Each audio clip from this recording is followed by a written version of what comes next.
ഓം ശ്രീ ഗുരുഭ്യോ നമ. ജ്യോതിർഗമയ ചാനലിലേക്ക് ഏവർക്കും സ്വാഗതം. ഇന്ന് ഞാൻ ചർച്ച ചെയ്യുന്നത് 2025 പുതുവർഷ ഫലം കന്നിക്കൂറുകാർക്കും കന്നി ലഗ്നക്കാർക്കും എങ്ങനെയാകും. അതായത് ഉത്തര നക്ഷത്രത്തിൻ്റെ അവസാന 3 പാദം, അത്തം, അതുപോലെ ചിത്ര നക്ഷത്രത്തിൻ്റെ ആദ്യത്തെ 2 പാദത്തിൽ പെടുന്നവർക്ക് 2025 എങ്ങനെയായിരിക്കും. അപ്പോൾ ആദ്യം നമുക്ക് ഈ കന്നിക്കൂറുകാരുടെയും കന്നി ലഗ്നക്കാരുടെയും 2025 ഗ്രഹസ്ഥിതി എങ്ങനെയൊക്കെ ആകും എന്ന് നോക്കാം. അതിൽ നമ്മൾ ഗ്രഹങ്ങളെ 2ആയിട്ട് എടുക്കുക. സാവധാനം രാശി മാറുന്ന ഗ്രഹങ്ങളുണ്ട്, വേഗത്തിൽ രാശി മാറുന്ന ഗ്രഹങ്ങളുണ്ട്. ഇപ്പോൾ സാവധാനത്തിൽ രാശി മാറുന്ന ഗ്രഹങ്ങളെന്ന് പറയുമ്പോൾ ശനി, രാഹു, കേതു, അതുപോലെ ഗുരു. അപ്പോൾ ഇവയുടെ സ്ഥിതി നമ്മൾ പ്രധാനമായിട്ട് നോക്കണം. 2025 മാർച്ച് അവസാനം വരെ ശനി 6-ലായിരിക്കും സ്ഥിതി ചെയ്യുന്നത്. 6-ാം ഭാവാധിപനാണ് ശനി, 6-ൽ നിൽക്കുന്നു. ശേഷം ആ ശനി 6-ാം ഭാവാധിപൻ 7-ലേക്ക് രാശി മാറുന്നു. അതുപോലെ രാഹു കേതുക്കൾ, രാഹു മെയ് പകുതി വരെ 7-ാം ഭാവരാശിയിലായിരിക്കും. അതിനുശേഷം ആ രാഹു 6-ലേക്ക് രാശി മാറുന്നു. കേതു ആണെങ്കിൽ മെയ് പകുതി വരെ ജന്മരാശിയിലാണ്. ആ ജന്മരാശിയിൽ നിൽക്കുന്ന കേതു മെയ് പകുതി കഴിയുമ്പോൾ 12-ാം ഭാവരാശിയിലേക്ക് രാശി മാറുന്നു. ഗുരു ആണെങ്കിൽ 9-ൽ സ്ഥിതി ചെയ്യുകയാണ് മെയ് പകുതി വരെ. അതിനുശേഷം ഒക്ടോബർ പകുതി വരെ ആ ഗുരു 10-ലേക്ക് രാശി മാറുന്നു. അതിനുശേഷം ഗുരു ഡിസംബർ ആദ്യവാരം വരെ 11-ലേക്ക് രാശി മാറുന്നു, ഉച്ചരാശിയിലേക്ക് രാശി മാറുന്നു. ക്രമേണ വക്രത്തിൽ കർമ്മസ്ഥാനത്തേക്ക് രാശി മാറുന്നു. കുജൻ, ചൊവ്വാഗ്രഹം വർഷാരംഭത്തിൽ 11-ലായിരിക്കും. ക്രമേണ ജൂൺ ആദ്യ വാരം വരെ 10-ലും 11-ലുമായിട്ട് ആ കുജൻ വക്രത്തിലും നേർസഞ്ചാരത്തിലും ആയിരിക്കും. അതിനുശേഷം ആ കുജൻ 12, 1 ഈ രാശികളിലോട്ട് മുന്നോട്ടുള്ള രാശിമാറ്റങ്ങൾ ഉണ്ടാകും. അതുപോലെ വർഷാരംഭത്തിൽ സൂര്യൻ 4-ൽ നിൽക്കുകയാണ്. ക്രമേണ സൂര്യൻ പ്രതിമാസം 5 മുതൽ മുന്നോട്ടുള്ള രാശികളിലോട്ട് രാശി മാറുന്നു. ബുധനും ശുക്രനും ഒക്കെ ആണെങ്കിൽ വർഷാരംഭത്തിൽ 4-ലും 6-ലുമാണ്. ക്രമേണ അത് 5, 7 അങ്ങനെ മുന്നോട്ടുള്ള രാശികളിലോട്ട് അത് രാശി മാറുന്നു. ഇതാണ് പൊതുവായിട്ട് ഈ കന്നിക്കൂറുകാരുടെയും കന്നി ലഗ്നക്കാരുടെയും 2025 ഗ്രഹസ്ഥിതി എന്ന് പറയുന്നത്. അപ്പോൾ ഈ ഗ്രഹസ്ഥിതി അനുസരിച്ചുള്ള ഒരു പൊതുഫലമാണ് ഇവിടെ പറയുന്നത്. പക്ഷേ ഈ കൂറുകാർക്കും ലഗ്നക്കാർക്കും 2025 നടക്കുന്ന ദശ, അപകാരം, ഛിദ്രം, അത് ഏത് ഗ്രഹങ്ങളുടേതാണെന്നറിയണം. ആ ഗ്രഹങ്ങളെല്ലാം ജാതകത്തിൽ ഇഷ്ടസ്ഥാനത്താണോ അനിഷ്ടസ്ഥാനത്താണോ നിൽക്കുന്നത് എന്നുള്ളതിനനുസരിച്ച് ഈ പൊതുഫലത്തിൽ മാറ്റങ്ങൾ വരും. ഇത് നമ്മൾ ജാതക നിരീക്ഷണത്തിലൂടെ മാത്രമേ നമുക്ക് പറയാൻ കഴിയുള്ളൂ. ആദ്യം നമുക്ക് കന്നിക്കൂറുകാരുടെയും കന്നി ലഗ്നക്കാരുടെയും ആരോഗ്യസ്ഥിതി 2025 എങ്ങനെയായിരിക്കും നോക്കാം. ഇപ്പോൾ 2025 വർഷാരംഭത്തിൽ ജന്മരാശ്യാധിപൻ സുഖസ്ഥാനത്താണ്. എങ്കിലും 12-ാം ഭാവാധിപനായിട്ടുള്ള സൂര്യനും ആ സുഖസ്ഥാനത്തുണ്ട്. ഇപ്പോൾ ജന്മരാശിയിൽ കേതുവുണ്ട്, 7-ൽ കേതുവുണ്ട്. അപ്പോൾ രാഹു കേതുക്കളുടെ ആക്സിസിലാണ് ആദ്യത്തെ മെയ് പകുതി വരെ ആ ജന്മരാശി വരുന്നത്. ഇപ്പം മെയ് പകുതി വരെ നമുക്ക് പ്രത്യേകിച്ച് മാനസികമായിട്ടൊരു ടെൻഷൻ, നെഗറ്റീവ് ചിന്തകൾ, സന്തോഷക്കുറവ്, സംതൃപ്തിയില്ലായ്മ, ചെറിയ ചെറിയ ആരോഗ്യ പ്രശ്നങ്ങളൊക്കെ ചിലപ്പോൾ ഉണ്ടായെന്ന് വരാം. അപ്പോൾ അവയൊന്നും നമുക്ക് വലിയ പ്രശ്നങ്ങൾ ഉണ്ടാക്കില്ല എന്നും കൂടെ മനസ്സിലാക്കുക. കാരണം ജന്മരാശിയിൽ മെയ് പകുതി വരെ ഗുരുവിൻ്റെ ദൃഷ്ടി ഉള്ള സമയമാണ്. ജന്മരാശിയിൽ ഗുരുദൃഷ്ടിയുണ്ട്. 6-ാം ഭാവാധിപൻ 6-ൽ തന്നെ മാർച്ച് വരെ സ്ഥിതി ചെയ്യുന്നുണ്ട്. മാർച്ച് അവസാനം വരെ 6-ാം ഭാവാധിപൻ 6-ലാണ്. അത് ആരോഗ്യ പ്രശ്നങ്ങളുള്ളവർക്ക് എന്തെങ്കിലും ട്രീറ്റ്മെൻറ്റിലൂടെ നമുക്ക് ആ പ്രശ്നങ്ങൾ പരിഹരിക്കാൻ കഴിയും. അതിന് അനുകൂലമായിട്ടുള്ള സാഹചര്യങ്ങളുണ്ടാകും. മെയ് പകുതി കഴിയുമ്പോൾ രാഹുവും കേതുവൊക്കെ രാശി മാറുന്നതും ജന്മരാശിയിൽ നിന്ന് ആ കേതുവൊക്കെ മാറി 12-ലേക്ക് പോകുന്നു. അതൊക്കെ നമുക്ക് ആദ്യ പകുതിയിൽ ഉണ്ടായിട്ടുള്ള ടെൻഷൻ, സ്ട്രെസ്, സംതൃപ്തി കുറവ് ഇവയൊക്കെ പരിഹരിക്കുന്നതിന് അത് വഴിതെളിക്കും. ഇപ്പം നെഗറ്റീവ് ചിന്തകളൊക്കെ മാറും, ആരോഗ്യ പ്രശ്നങ്ങൾക്ക് അയവ് വരും. ഇപ്പോൾ അതേസമയം ജൂലൈ അവസാനം അതുപോലെ ആഗസ്റ്റ് സെപ്റ്റംബർ പകുതി വരെ അഷ്ടമഭാവാധിപൻ ജന്മരാശിയിൽ സഞ്ചരിക്കുന്ന സമയം കൂടെയാണ്. അപ്പോൾ അഷ്ടമഭാവാധിപൻ ജന്മരാശിയിലൂടെയൊക്കെ സഞ്ചരിക്കുക എന്ന് പറയുമ്പോൾ ആ സമയത്ത് ആരോഗ്യ കാര്യങ്ങളിൽ ശ്രദ്ധിക്കണം. മാരക രോഗപ്രശ്നങ്ങൾ ഉള്ളവർ അവർക്ക് ചിലപ്പോൾ ആ സമയത്തൊക്കെ എന്തെങ്കിലുമൊക്കെ ഒരു സർജറി ഒക്കെ ചിലപ്പോൾ വേണ്ടി വരുന്ന സമയമായിട്ടും കൂടെ കാണുന്നുണ്ട്. ഇനി 2025 ഈ കന്നിക്കൂറുകാരും കന്നി ലഗ്നക്കാരുടെയും തൊഴിൽ സാഹചര്യം എങ്ങനെ നോക്കാം. തൊഴിൽ സാഹചര്യം വിലയിരുത്തുമ്പോൾ കർമ്മഭാവാധിപൻ ബുധൻ വർഷാരംഭത്തിൽ കർമ്മസ്ഥാനത്ത് ദൃഷ്ടി ചെയ്യുന്നുണ്ട്. അതുപോലെ അത് കർമ്മബലം നൽകും, കാര്യക്ഷമതയൊക്കെ കൂട്ടും. കർമ്മകാരകനായിട്ടുള്ള ശനിയാണെങ്കിൽ 6 മാർച്ച് വരെ 6 തന്നെ ബലവാനായിട്ട് നിൽക്കുകയാണ്. എങ്കിലും 3, 8 ഭാവാധിപനായിട്ടുള്ള ചൊവ്വാഗ്രഹം ജനുവരി അവസാനം മുതൽ മാർച്ച് വരെ കർമ്മസ്ഥാനത്ത് സ്ഥിതി വരുന്നുണ്ട്. അത് തൊഴിലിൽ ചിലപ്പോൾ മാറ്റം ഉണ്ടാക്കാം, തൊഴിലിടത്ത് ഒരു ഭയപ്പാടുണ്ടാക്കാം, തൊഴിലിൽ ചിലപ്പോൾ ട്രാൻസ്ഫർ ഉണ്ടാക്കാം, തൊഴിലുമായിട്ട് ചിലപ്പോൾ ബന്ധപ്പെട്ട് ദൂരെ യാത്രകൾ ഉണ്ടാക്കാം. അപ്പോൾ ഒരു അലച്ചിൽ, ഒരു സന്തോഷക്കുറവൊക്കെ ചിലപ്പോൾ തൊഴിലിടത്തുണ്ടാകാൻ ആ അഷ്ടമഭാവാധിപനായിട്ടുള്ള ചൊവ്വ 10 നിൽക്കുന്നത്. 10 കുജൻ വരുന്നത് ദിഗ്ബലം ഉണ്ട് എങ്കിലും ഈ കന്നിക്കുറുകാരെ സംബന്ധിച്ചിടത്തോളം അത് അഷ്ടമഭാവാധിപനും കൂടെയാണ്, അതേസമയം 3-ാം ഭാവാധിപനുമാണ്. അപ്പോൾ നമുക്ക് ജോലി ചെയ്യാനുള്ള പ്രവണതയൊക്കെ ഉണ്ട്, എങ്കിൽ തന്നെയും നമുക്കൊരു സന്തോഷക്കുറവ് അവിടെ അനുഭവപ്പെടാൻ സാധ്യത ഉണ്ട്. മെയ് പകുതി കഴിയുമ്പോൾ ഗുരു, രാഹു, അതുപോലെ കേതുക്കൾ, ഈ 3 ഗ്രഹങ്ങളും രാശി മാറുന്നുണ്ട്. ബുധന് നീചസ്ഥിതി വരുന്നുണ്ട്. അതായത് മാർച്ച് അവസാനം ഏപ്രിൽ മാസങ്ങളിൽ കർമ്മഭാവാധിപനായിട്ടുള്ള ബുധൻ, ആ ബുധൻ അല്പം ബലക്കുറവ് വരുന്നുണ്ട്. അത് തൊഴിലിടത്ത് ഒരു സുഖക്കുറവിന് സാധ്യത കാണിക്കുന്നുണ്ട്. മെയ് പകുതിയൊക്കെ കഴിയുമ്പോൾ ഗുരു, അതുപോലെ രാഹു, കേതു, ഈ 3 ഗ്രഹങ്ങൾക്കും രാശി മാറ്റം വരുന്നുണ്ട്. ഗുരു കർമ്മസ്ഥാനത്തേക്കാണ് രാശി മാറുന്നത്. അപ്പോൾ അത് നേട്ടങ്ങളുടെ, അതുപോലെ തന്നെ 2ലേക്ക് ആ ഗുരുവിൻ്റെ ദൃഷ്ടിയുണ്ട്. അപ്പോൾ പൊതുവെ തൊഴിലിടത്ത് എന്തെങ്കിലും പ്രയാസങ്ങളോ വെല്ലുവിളികളോ ഒക്കെ ഉണ്ടെങ്കിൽ അത് മാറുന്നതിനും ആത്മവിശ്വാസം തൊഴിലിൽ കൂടുന്നതിനും തൊഴിലിൽ സുഖാനുഭവം ഉണ്ടാകുന്നതിനുമൊക്കെ അത് വഴിതെളിക്കും. ഇപ്പോൾ ജൂൺ ജൂലൈ മാസങ്ങളിലൊക്കെ തൊഴിൽ അന്വേഷകർക്ക്, പ്രത്യേകിച്ച് ഉയർന്ന തൊഴിലൊക്കെ അന്വേഷിക്കുന്നവർക്ക് വളരെ അനുകൂലമായിട്ടുള്ള ഒരു സാഹചര്യമാണ് കാണുന്നത്. തൊഴിലിൽ പ്രൊമോഷനൊക്കെ ആഗ്രഹിക്കുന്നവർക്ക് അതിനനുകൂലമായിട്ടുള്ളൊരു സാഹചര്യമാണ് കാണുന്നത്. മേലുദ്യോഗസ്ഥരുടെയും കോവർക്കേഴ്സിൻ്റെയൊക്കെ ഒരു സഹകരണം ആ സമയത്തുണ്ടാകും. വിദേശത്ത് തൊഴിൽ അന്വേഷിക്കുന്നവർക്ക് March, April, June, July, August മാസങ്ങളിൽ തൊഴിൽ സാധ്യത കാണുന്നു. മെയ് കഴിയുമ്പോൾ ജീവിത പങ്കാളിക്ക് തൊഴിലിൽ ഉയർച്ചയ്ക്കും തൊഴിൽ അന്വേഷിക്കുന്ന പങ്കാളിക്ക് തൊഴിൽ ലഭിക്കുന്നതിനുമൊക്കെ സാധ്യത കാണുന്നു.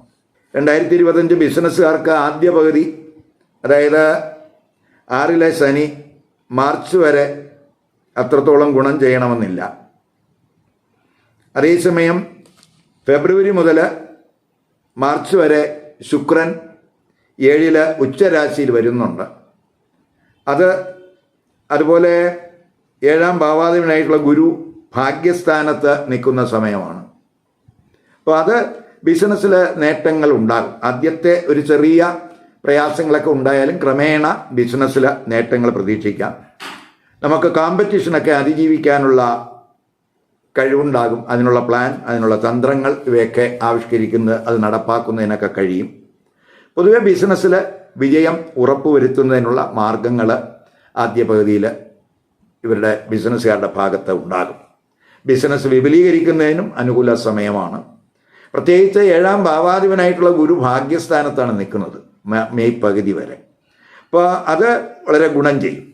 അതേസമയം ആദ്യ പകുതി രാഹു 7-ലുണ്ട് എന്നുള്ളത് കൊണ്ട് നമ്മൾ ബിസിനസ് സംബന്ധമായിട്ടുള്ള തീരുമാനം എടുക്കുമ്പോൾ ഒരു ശ്രദ്ധ വേണം. ചാടിക്കയറി പെട്ടെന്നൊരു തീരുമാനം എടുക്കാതെ ആലോചിച്ച് തീരുമാനമെടുക്കാൻ ശ്രദ്ധിക്കണം. പാർട്ട്ണർഷിപ്പ് ബിസിനസ്സിൽ അഭിപ്രായ വ്യത്യാസങ്ങൾ ഉണ്ടാകാതെ നോക്കണം. ഇപ്പോൾ ചിലപ്പോൾ കൂടെ ഉള്ള പാർട്ട്നേഴ്സ് അതിൽ അവർക്കിടയിൽ എന്തെങ്കിലും ചതിയോ വഞ്ചനയൊക്കെ ഉണ്ടാകാതെ നോക്കണം. അപ്പോൾ അതിലൊക്കെ ഒരു കെയർ വേണ്ടുന്ന സമയമാണ്. അതേസമയം മെയ് പകുതി കഴിയുമ്പോൾ രാഹു 6ലേക്ക് മാറുന്നു, കേതു 12ലേക്ക് മാറുന്നു, ഗുരു 10ലേക്ക് മാറുന്നു.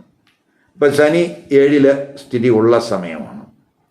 അപ്പോൾ 6ാം ഭാവാധിപനായിട്ടുള്ള ശനിയാണ് 7ലേക്ക് വരുന്നത്. അത് ചിലപ്പോൾ ഒരു നഷ്ടഭയമൊക്കെ നമുക്ക് ഉണ്ടാക്കിയെന്ന് വരാം. അപ്പോൾ അതുകൊണ്ട് ബിസിനസ്സിൽ കെയർ വേണം. അഭിപ്രായ വ്യത്യാസങ്ങളെ ഒഴിവാക്കി ആലോചിച്ച് തീരുമാനമെടുത്ത് മുന്നോട്ട് പോകേണ്ടുന്ന സമയമാണ്. വിദേശ ബിസിനസ് ശക്തിപ്പെടുത്താൻ ആഗ്രഹിക്കുന്നവർക്ക് 2025 പൊതുവെ അനുകൂല സമയമായിരിക്കും. ഇനി 2025 വിദ്യാർത്ഥികളുടെ സ്ഥിതി ഇങ്ങനെ നോക്കാം. വിദ്യാർത്ഥികളെ സംബന്ധിച്ചിടത്തോളം വിദ്യാകാരകൻ ബുധൻ വർഷാരംഭം 4, 5 ഭാവരാശികളിൽ സഞ്ചരിക്കുന്നു. ഗുരു 5 മെയ് പകുതി വരെ ദൃഷ്ടി ചെയ്യുന്നുണ്ട്. കുജൻ്റെ 5 ഉച്ചദൃഷ്ടിയുണ്ട്. അപ്പം മാർച്ച് വരെ 6ാം ഭാവാധിപനായിട്ടുള്ള ശനി 6ൽ തന്നെ ബലവാനായിട്ട് നിൽക്കുന്നു. അപ്പോൾ അക്കാഡമിക് തലത്തിലൊക്കെ ഉയർന്ന പെർഫോമൻസ് കാഴ്ചവെക്കാൻ കഴിയും.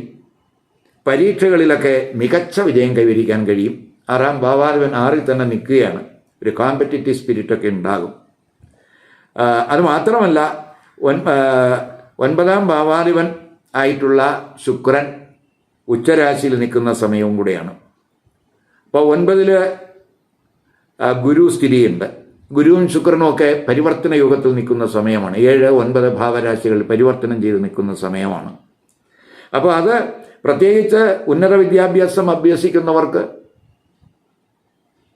അതുപോലെ തന്നെ ഗവേഷകർക്ക്, അവർക്കൊക്കെ പ്രതീക്ഷിക്കാവുന്ന വിജയം കരസ്ഥമാക്കാൻ അനുകൂലമായിട്ടുള്ള ഒരു സാഹചര്യമാണ്. അതുപോലെ നമുക്ക് വിദേശത്തൊക്കെ ഉന്നത പഠനം ഗവേഷണമൊക്കെ ആഗ്രഹിക്കുന്നവർക്ക് വർഷത്തിൻ്റെ ആദ്യ പകുതി പൊതുവെ സന്തോഷത്തിൻ്റെ സമയമായിരിക്കും. അതുപോലെ തന്നെ രാഹു, കേതു, ഗുരു ഈ 3 ഗ്രഹങ്ങളും മെയ് പകുതിയോടെ രാശി മാറുന്നുണ്ട്. ഇപ്പോൾ തൊഴിൽ അധിഷ്ഠിതമായിട്ടുള്ള കോഴ്സുകളൊക്കെ ചെയ്യുന്ന വിദ്യാർത്ഥികൾക്ക് പഠനാനന്തരം തന്നെ തൊഴിൽ ലഭിക്കുന്നതിന് സാധ്യതയുണ്ട്. രാഹുവിൻ്റെ 6ലെ സ്ഥിതി പ്രത്യേകിച്ച് ഉദ്യോഗാർത്ഥികൾക്കും അതുപോലെ വിദ്യാർത്ഥികൾക്കും മത്സര മികവുണ്ടാക്കും. ഏത് മേഖലയിലും പോരാടി വിജയം കൈവരിക്കാനുള്ള ഒരു കഴിവൊക്കെ 6ലെ രാഹു നൽകും. അതേസമയം ശനിയുടെയൊക്കെ ദൃഷ്ടി ജന്മരാശിയിൽ മാർച്ച് മുതൽ വരുന്നുണ്ട്. അപ്പോൾ നമ്മൾ പഠനത്തിൽ ഒരു ആലസ്യം ഉണ്ടാകാതിരിക്കാൻ നമ്മൾ ശ്രദ്ധിക്കണം. ഒരു നെഗ്ലിജൻസ്, നമുക്കൊരു ഉപേക്ഷക്കുറവ് പഠനത്തിൽ വരാൻ പാടില്ല. അതിലൊക്കെ ഒരു കെയർ വേണം. അങ്ങനെയൊക്കെ അതൊക്കെ ഒഴിവാക്കി പോകുന്ന വിദ്യാർത്ഥികൾക്ക് പൊതുവെ 2025 പഠനത്തിന് അനുകൂലമായിട്ടുള്ള സാഹചര്യമാണ്. അപ്പോൾ അതുപോലെ തന്നെ ഈ ജൂലൈ, ആഗസ്റ്റ് മാസങ്ങളിൽ കുജൻ്റെ ജന്മരാശിയിലേക്ക് സ്ഥിതി, അതുപോലെ ബുധൻ്റെ 12ലെ സ്ഥിതി ഈ ജൂലൈ, ആഗസ്റ്റ് മാസങ്ങളിലൊക്കെ വരുന്നുണ്ട്. അപ്പോൾ ആ സമയത്ത് പഠനത്തിൽ ഡൈവർഷൻ ഉണ്ടാകാതെ നോക്കണം. അഷ്ടമ ഭവാധിപനും കൂടിയാണ് ആ കുജൻ. അപ്പോൾ ഒരു ഡൈവർഷനൊക്കെ ചിലപ്പോൾ ക്രിയേറ്റ് ചെയ്യാം. അവിടെ ഒന്ന് ശ്രദ്ധിക്കുക. ഇനി 2025 ധനസ്ഥിതി നമ്മൾ നോക്കുമ്പോൾ ജനുവരി അവസാനം മുതൽ മെയ് പകുതി വരെ ആ ശുക്രൻ ഉച്ചരാശിയിൽ സ്ഥിതി ചെയ്യുകയാണ്. ധനകാരകനായിട്ടുള്ള ഗുരു ഭാഗ്യസ്ഥാനത്തുണ്ട്. ഗുരുവും ശുക്രനും പരിവർത്തന യുഗത്തിലാണ്. ഗുരുവാണെങ്കിൽ പ്രത്യേകിച്ച് 11ലേക്കൊക്കെ ആ കുജൻ്റെയൊക്കെ സ്ഥിതിയുണ്ട്. അപ്പോൾ പൊതുവെ നമുക്ക് വർഷാരംഭത്തിൽ ധനാഗമം കൂടുന്നതിന് അനുകൂലമായിട്ടുള്ള ഗ്രഹസ്ഥിതിയാണ്. ധനഭാഗ്യത്തിന് സാധ്യതയുണ്ട്. അതേസമയം വർഷാരംഭത്തിൽ 12ൽ പ്രത്യേകിച്ച് ശുക്രൻ്റെ ദൃഷ്ടിയൊക്കെ ഉണ്ട് മാർച്ച് വരെ. അതുപോലെ മാർച്ച് വരെ ശനിയുടെ ദൃഷ്ടിയും 12ൽ വരുന്നുണ്ട്. ആരംഭത്തിൽ ശുക്രൻ്റെ ദൃഷ്ടിയും അതുപോലെ ശനിയുടെ ദൃഷ്ടിയും 12ൽ വരും. അത് ചിലപ്പോൾ ആദ്യത്തെ 1-2 മാസത്തിലൊക്കെ ഒരു ധനച്ചെലവ് കൂടുന്നതിന് സാധ്യത കാണിക്കുന്നുണ്ട്. അത് സുഖച്ചെലവായിരിക്കും കൂടാൻ സാധ്യത. അത് വർഷത്തിൻ്റെ അവസാന പകുതിയാവുമ്പോൾ രാഹു, കേതു, ഗുരു ഒക്കെ രാശി മാറുന്നു. 12ാം ഭാവ രാശിയിൽ കേതു മാറുന്നുണ്ട്. അപ്പോൾ നമ്മൾ 12ാം ഭാവരാശി എന്ന് പറയുന്നത് രാഹു കേതുക്കളുടെ ആക്സിസിലാണ് വരുന്നത്. അവയൊക്കെ ചെലവ് കൂടുന്നതിനിടയാക്കാം. അതേസമയം ഗുരുവിൻ്റെ രാശിമാറ്റവും ആ ഗുരുവിൻ്റെ 2ാം ഭാവത്തിലേക്കുള്ള ദൃഷ്ടി, ഇതൊക്കെ പ്രത്യേകിച്ച് ബാങ്ക് ബാലൻസ് കൂടുന്നതിനോ സമ്പാദ്യ വർധനവിനോ ഒക്കെ സാധ്യത കാണിക്കുന്നുണ്ട്. അതുപോലെ സാമ്പത്തിക സ്ഥിതി പൊതുവെ ഇംപ്രൂവ് ചെയ്യുന്നതിനുള്ള ഒരു വർഷമായിട്ട് 2025 കാണാം. അതേസമയം പണച്ചെലവും കൂടാൻ സാധ്യതയുണ്ട്. പ്രത്യേകിച്ച് ആദ്യ മാസങ്ങളിലൊക്കെ ആ ധനച്ചെലവ് കൂടാൻ സാധ്യതയുണ്ട്. അപ്പോൾ പൊതുവെ നമുക്ക് സാമ്പത്തിക പ്രയാസങ്ങൾ കുറയുന്ന വർഷമാണ് 2025 എന്ന് പറയാം. ഇനി 2025 ഈ കന്യക്കുറുകാരുടെയും കന്യലഗ്നക്കാരുടെയും വിവാഹം, ദാമ്പത്യ ബന്ധം, കുടുംബജീവിതത്തെ പറ്റി നോക്കുമ്പോൾ വിവാഹ ആലോചനകൾക്ക് അനുകൂലമാണ്. പ്രത്യേകിച്ച് ആദ്യ പകുതി ജനുവരി അവസാനം മുതൽ മെയ് പകുതി വരെ 7ാം ഭാവരാശിയിൽ 7ാം ഭാവരാശിയിൽ ശുക്രൻ നിൽക്കുന്നു. ഭാഗ്യഭാവാധിപനായിട്ടുള്ള ശുക്രൻ. ഭാഗ്യസ്ഥാനത്ത് 7ാം ഭാവാധിപനായിട്ടുള്ള ഗുരു നിൽക്കുന്നു. ആ ഗുരുവും ശുക്രനും ഒക്കെ പരിവർത്തന യോഗം ചെയ്ത് നിൽക്കുകയാണ്. അതൊക്കെ നല്ല, പ്രത്യേകിച്ച് വിവാഹം ആലോചിക്കുന്നവർക്ക് നല്ല വിവേകവും ഭാഗ്യവതിയുമായിട്ടുള്ള ജീവിത പങ്കാളിയെ കണ്ടെത്താൻ സഹായകമാകും. അതേസമയം 7ൽ രാഹു ഉണ്ട്. ആ 7ൽ രാഹു നിൽക്കുന്ന സമയം കൂടെ ആയതുകൊണ്ട് നമ്മൾ ജീവിത പങ്കാളിയെ സെലക്ട് ചെയ്യുന്നതിൽ ശ്രദ്ധിക്കണം. അപ്പോൾ നമ്മൾ കെയർ എടുത്താൽ നല്ല ജീവിത പങ്കാളിയെ കണ്ടെത്താൻ കഴിയും. പക്ഷെ കെയർ വേണം. എടുത്തു ചാടി ഒരു തീരുമാനം എടുക്കാൻ പാടില്ല. 7ൽ രാഹു ഉള്ള സമയമാണ്. മെയ് പകുതി കഴിയുമ്പോൾ ആലോചനകൾ അത്രത്തോളം സ്മൂത്ത് ആകണമെന്നില്ല. അപ്പോൾ ആദ്യത്തെ പകുതിയാണ് ആലോചനകൾക്ക് അനുകൂല സമയം എന്ന് വേണമെങ്കിൽ പറയാം. കാരണം 7ൽ മാർച്ച് കഴിയുമ്പോൾ പിന്നെ വർഷാവസാനം വരെ ആ 7ൽ ശനി നിൽക്കുന്ന സമയമാണ്. പ്രത്യേകിച്ച് 6ാം ഭാവാധിപനും കൂടിയാണ് ആ ശനി. അപ്പം ജന്മരാശിയിൽ ആ ശനിയുടെ ദൃഷ്ടിയും വരുന്നുണ്ട്. അപ്പം അതുകൊണ്ട് കമിതാക്കളെ അതുകൊണ്ട് നമ്മൾ അതിലൊക്കെ ഒരു കെയർ വേണം. അപ്പോൾ നമ്മൾ വർഷാവസാനമൊക്കെ ആകുമ്പോൾ സ്വാഭാവികമായിട്ട് നമുക്ക് ആലോചനകളിൽ തടസ്സമോ അല്ലെങ്കിൽ ആലോചന നീണ്ടുപോകുന്നതിനൊക്കെ സാധ്യത കാണുന്നുണ്ട്. അതേസമയം കമിതാക്കളെ സംബന്ധിച്ചിടത്തോളം വർഷാരംഭം അത്രത്തോളം സുഖകരമാകണമെന്നില്ല. കുജൻ്റെയൊക്കെ ദൃഷ്ടി 5ൽ ഉള്ള സമയമാണ്. ഇപ്പോൾ ജനുവരി പകുതിയൊക്കെ ആകുമ്പോൾ രവിയും കുജനും ഒക്കെ 5ൽ ബന്ധം വരുന്നുണ്ട്. അപ്പോൾ അഭിപ്രായ വ്യത്യാസങ്ങൾ, രവിയാണെങ്കിൽ 12ാം ഭാവാധിപനും കൂടിയാണ്, തർക്കങ്ങൾ. അപ്പോൾ മാർച്ച് വരെ ഈ 5ാം ഭാവാധിപനായിട്ടുള്ള ശനി 6ലാണ് നിൽക്കുന്നത്. അപ്പോൾ അവയൊക്കെ നമുക്ക് ഒരു ടെൻഷൻ ഈ പ്രണയ ബന്ധത്തിൽ ഉണ്ടാകാൻ സാധ്യതയുണ്ട്. എങ്കിലും മെയ് പകുതി വരെ 5ൽ ആ ഗുരുവിൻ്റെ ദൃഷ്ടിയുണ്ട്. അപ്പോൾ എന്തെങ്കിലുമൊക്കെ ടെൻഷനും പ്രയാസങ്ങളൊക്കെ വന്നാലും അവ നിയന്ത്രിച്ചു പോകുന്നതിന് ആ ഗുരുവിൻ്റെ 5ലെ ദൃഷ്ടിക്ക് കഴിയും. മാർച്ച് കഴിയുമ്പോൾ ചിലർക്ക് പ്രണയ വിവാഹത്തിനും സാധ്യതയുണ്ട്. 5ാം ഭാവാധിപനായിട്ടുള്ള ശനി നേരെ 7ലേക്ക് രാശി മാറുകയാണ്. അപ്പോൾ ഇനി ദാമ്പത്യ ബന്ധത്തിലോട്ട് വരുമ്പോൾ ദാമ്പത്യ ബന്ധം വർഷാരംഭത്തിൽ 7ലെ രാഹു ഉണ്ട്. അപ്പോൾ അത് ദമ്പതിമാർക്കിടയിൽ ചിലപ്പോൾ തെറ്റിദ്ധാരണകളൊക്കെ, അഭിപ്രായ വ്യത്യാസങ്ങൾ, ചെറിയ ചെറിയ തർക്കങ്ങളൊക്കെ ചിലപ്പോൾ ഉണ്ടാക്കിയെന്ന് വരാം. ഫെബ്രുവരി മുതൽ മെയ് വരെ ആ 7ാം ഭാവരാശിയിൽ ശുക്രൻ്റെ സ്ഥിതി വരുന്നുണ്ട്. ശുക്രൻ ഉച്ചസ്ഥിതനാണ്. അപ്പോൾ അത് പ്രണയബന്ധമൊക്കെ ദാമ്പത്യ ബന്ധമൊക്കെ സ്മൂത്താക്കും. എങ്കിലും എതിർലിംഗക്കാരുടെ കെണിയിൽ വീഴാതിരിക്കാൻ ശ്രദ്ധിക്കണം. ഇപ്പോൾ പ്രത്യേകിച്ച് വിവാഹമൊക്കെ വേർപെടുത്തി നിൽക്കുന്നവരുണ്ട്. അവർക്കൊക്കെ 2ാം വിവാഹത്തിനൊക്കെ സാധ്യതയുള്ളൊരു സമയമായിട്ടും കൂടെ കാണുന്നുണ്ട്. മാർച്ച് കഴിയുമ്പോൾ 7ൽ വരുന്ന ശനി, 6ാം ഭാവാധിപനായിട്ടുള്ള ശനി 7ൽ വരുന്നുണ്ട്. അതുപോലെ രാഹുവും 7ലുണ്ട് മെയ് പകുതി വരെ. അപ്പോൾ ആ ശനി രാഹുവൊക്കെ 7ൽ വരുമ്പോൾ അവിടെ ശുക്രൻ ഉണ്ട് എങ്കിൽ തന്നെയും ജന്മരാശിയിലേക്ക് ഗുരുവിൻ്റെയൊക്കെ ദൃഷ്ടിയൊക്കെ ഉണ്ട്. അപ്പോൾ നമുക്ക് ഈ ദാമ്പത്തിക ബന്ധത്തിൽ എന്തെങ്കിലും പ്രയാസങ്ങളോ ടെൻഷനോ വന്നാൽ അത് പരിഹരിക്കുന്നതിന് ജന്മരാശിയിലെ ആ ഗുരുവിൻ്റെ ദൃഷ്ടിക്ക് കഴിയും. ശുക്രൻ മെയ് പകുതി വരെ അവിടെ ഉണ്ട്. എങ്കിലും നമ്മൾ ഒന്നിലധികം ബന്ധങ്ങൾ ഉണ്ടാകാതിരിക്കാൻ ശ്രദ്ധിക്കണം. പ്രത്യേകിച്ച് എതിർ ലിംഗക്കാരുമായിട്ടുള്ള ചങ്ങാത്തത്തിലൊക്കെ ഒരു കെയർ വേണം.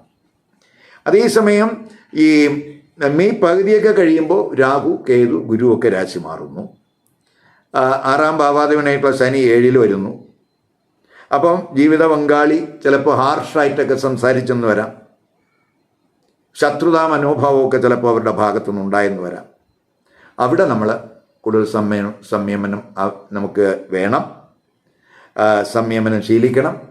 വിട്ടുവീഴ്ചകൾ ഉണ്ടാകണം. ആഗസ്റ്റ് സെപ്റ്റംബർ ആദ്യവാരമൊക്കെ കൂടുതൽ ശ്രദ്ധിക്കേണ്ടുന്ന സമയമാണ്. കാരണം കുജൻ്റെ ദൃഷ്ടിയൊക്കെ 7ൽ വരുന്ന സമയമാണ്. കുജനാണെങ്കിൽ 8ാം ഭാവാധിപനും കൂടെയാണ്. അപ്പോൾ 8ാം ഭാവാധിപനായിട്ടുള്ളൊരു ഗ്രഹം 7ലേക്കൊക്കെ ദൃഷ്ടി ചെയ്യുന്നു.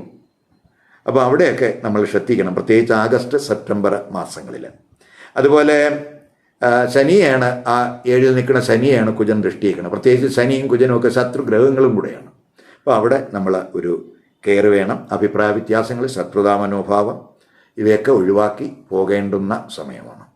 ഇനി കുടുംബജീവിതം തുടക്കത്തിൽ അല്പം ടെൻഷനൊക്കെ ഉണ്ടാകും. കാരണം 4ൽ 12ാം സുഖസ്ഥാനത്ത് 12ാം ഭാവാധിപനായിട്ടുള്ള സൂര്യൻ നിൽക്കുന്നു. 4ൽ ചൊവ്വയുടെ ദൃഷ്ടി. ക്രമേണ 2ാം ഭാവാധിപൻ ഉച്ചസ്ഥിതനായിട്ട് വരുന്നുണ്ട്.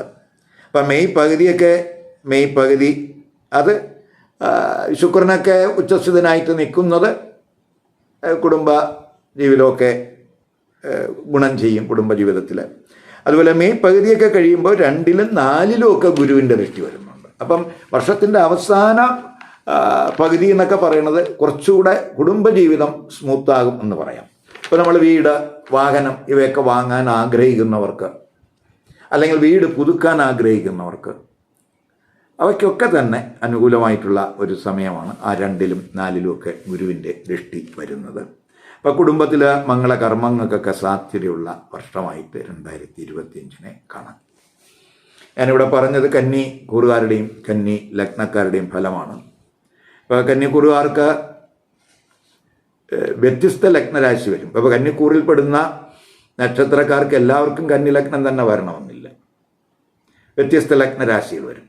അപ്പം കന്നിക്കൂറിൽപ്പെടുന്ന കന്നി ലഗ്നക്കാരല്ലാത്ത മറ്റു ലഗ്നക്കാരിൽ ആർക്കൊക്കെയാണ് ഗുണാനുഭവം ഉണ്ടാകുന്നത്, ഏത് ലഗ്നക്കാർക്ക് ഗുണാനുഭവം കുറയും എന്നുള്ളതും കൂടെ ഒന്ന് നോക്കണം. അപ്പം നമ്മൾ കന്നിക്കൂറുകാരായിട്ടുള്ള ഇടവലഗ്നക്കാർ, മിഥുനലഗ്നക്കാർ, കർക്കിടകലഗ്നക്കാർ, തുലാലഗ്നക്കാർ, വൃശ്ചികലഗ്നക്കാർ, മകരലഗ്നക്കാർ, ഇത്രയും ലഗ്നക്കാർക്ക് അപ്പം കന്നിക്കൂറിൽപ്പെടുന്ന ഇടവലഗ്നം, മിഥുനലഗ്നം, കർക്കിടകലഗ്നം, തുലാലഗ്നം, വൃശ്ചികലഗ്നം, മകരലഗ്നം ഇവർക്ക് പൊതുവെ ഗുണാനുഭവം ഉണ്ടാകും. അപ്പോൾ ജാതകത്തിലൊക്കെ അവർക്ക് ഇഷ്ടസ്ഥാനത്ത് നിൽക്കുന്ന ഗ്രഹങ്ങളുടെ ദശയും അപകാരവും കൂടെയൊക്കെയാണ് നടക്കുന്നതെങ്കിൽ വളരെ ഗുണാനുഭവം ഉണ്ടാകുന്ന സമയമായിരിക്കും. അതേസമയം മേടം, ചിങ്ങം, ധനു, കുംഭം, മീനം ഈ രാശികൾ ലഗ്നമായിട്ട് വരുന്ന കന്യക്കൂറുകാരെ സംബന്ധിച്ചിടത്തോളം അവർക്ക് മറ്റ് ലഗ്നക്കാരെ അപേക്ഷിച്ച് അത്രത്തോളം ഗുണാനുഭവം ഉണ്ടാകണമെന്നില്ല എന്നും കൂടെ മനസ്സിലാക്കുക. അപ്പോൾ നമ്മളൊക്കെ അതിൻ്റെ പൂർണ്ണമായിട്ടുള്ള കാര്യങ്ങൾ അവരുടെ ജാതകത്തിലെ ഗ്രഹസ്ഥിതി അനുസരിച്ച് നമുക്ക് പറയാൻ കഴിയുള്ളൂ. ഈ വീഡിയോ ഇഷ്ടപ്പെട്ടുവെങ്കിൽ ലൈക്ക് ചെയ്യുക, ഷെയർ ചെയ്യുക. അതുപോലെ സബ്സ്ക്രൈബ് ചെയ്യാത്തവർ സബ്സ്ക്രൈബ് ചെയ്ത് കാണുക. മറ്റൊരു പുതിയ വിഷയമായി അടുത്ത വീഡിയോയിൽ കാണാം. നമസ്കാരം.